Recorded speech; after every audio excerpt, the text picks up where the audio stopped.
Welcome to another Big Box review, where I open up the big box PC games of the 80s and 90s, like the ones you see here.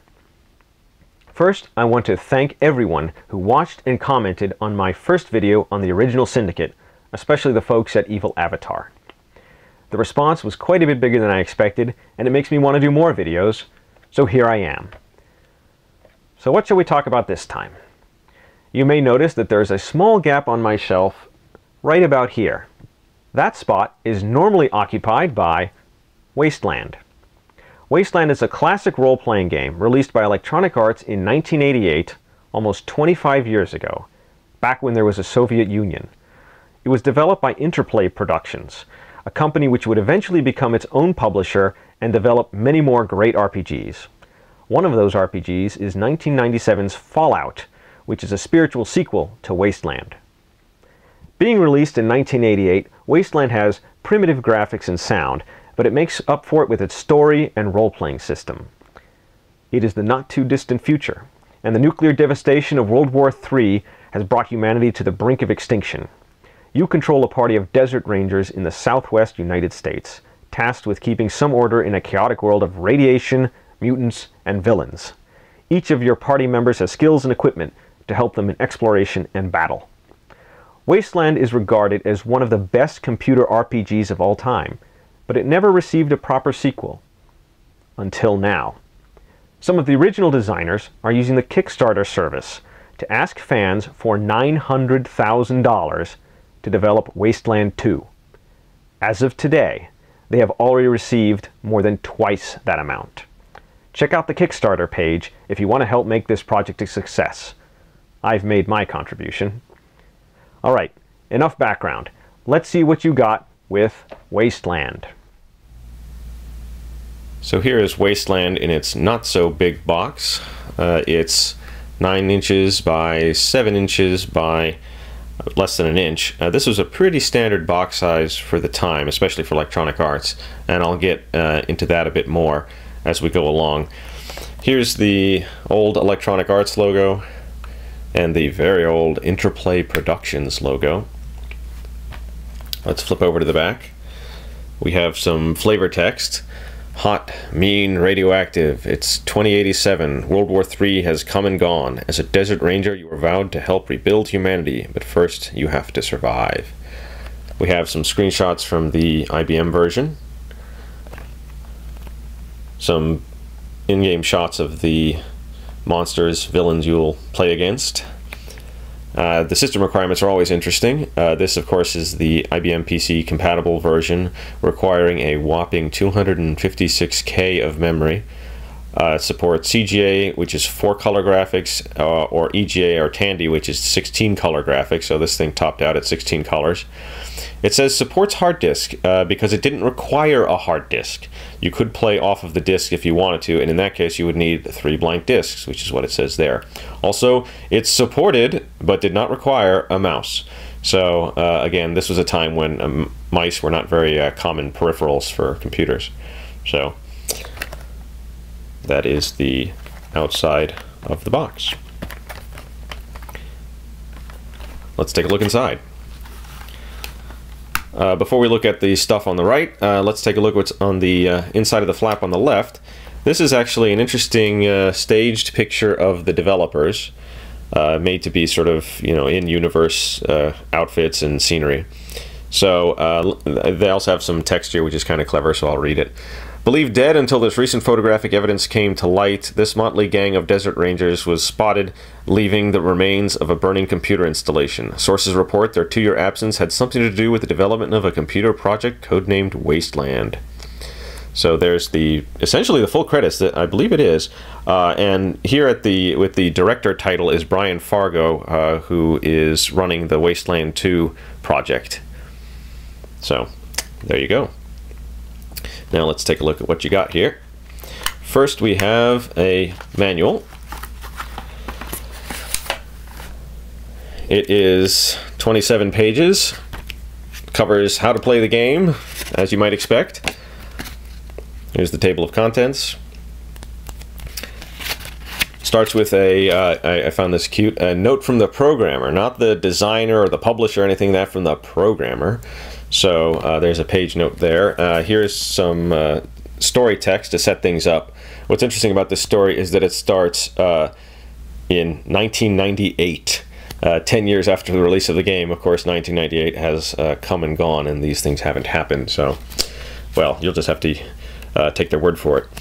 So, moving on, this explains the objective of the game, how the party works, how to create characters, what the character attributes are, like strength, intelligence, luck. This was actually used more or less the same in Fallout. How to work with items. Skills. The game actually has a wide variety of interesting skills, things you wonder whether you would ever use. Well, this one you will use. Pugilism, hand-to-hand combat, but knife throwing, SMG, that's submachine guns, cryptology, metallurgy, yeah, a lot of skills that you can use. A bit on recruiting allies, commands you can use during the game, and combat.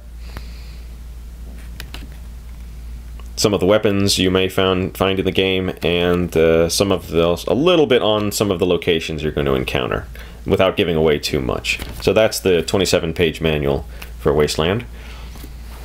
Next inside the box is something you may or may not have seen before. It is a paragraph book. Now, what is this? This is actually a whole bunch of text, obviously, but there are 162 paragraphs in here. This is the story of the game. The text that would normally appear in a game that you would read, or that would be voiced in a game, in a modern game, is here in this paragraph book. And so the game will occasionally tell you to, read paragraph 2. And you're supposed to go into this book and read what it says. And there's really 3 reasons why they did this. The first is, as you saw in those screenshots, there really isn't a lot of room to display text. So instead of having you try to read a few lines of text at a time, they have you look at this paragraph book. Another reason is that these games couldn't take up much space on disk, and all of this is space that could be saved by printing it like this. So it doesn't have to take up space on disk. And the other reason that you've probably figured out is copy protection. This was an early form of copy protection. Not just Wasteland, but several games around this time, late 80s, early 90s, used this. The idea being that gamers would not have ready access to a photocopier, and of course there was no internet or World Wide Web to share files around. So this was a fairly effective form of copy protection. So there you go. Next, we have the command summary card. I described a little bit in the Syndicate video what this is about, but basically this is the platform-specific information you need to run the game. So the manual you saw a moment ago is not specific to any platform. You could run it on, you could use that for your Commodore or your Apple, depending on what the game came out on. This is the IBM PC compatible instructions, basically. It tells you how to install the game, for example, get started from a floppy disk, get started on a hard drive. So like I said, you had the choice of either running from a floppy disk or running from a hard drive. Playing from a floppy disk. It tells you how saving and loading games works, what keyboard commands you should use for your particular platform, combat commands. This is the same between the platforms, but they put it in here anyway. And as you can see, it's pretty sizable double-sided command summary card. So there you go.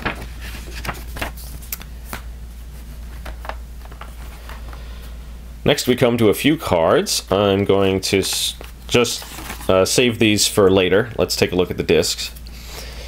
In the very back of the package is 2 discs for Wasteland. Let's pop that out. These are 5 1/4 inch discs. If you haven't been around for a while, you may not recognize these. These are double density discs, so each one holds 360K of data, which, as you may know, is not a whole lot nowadays.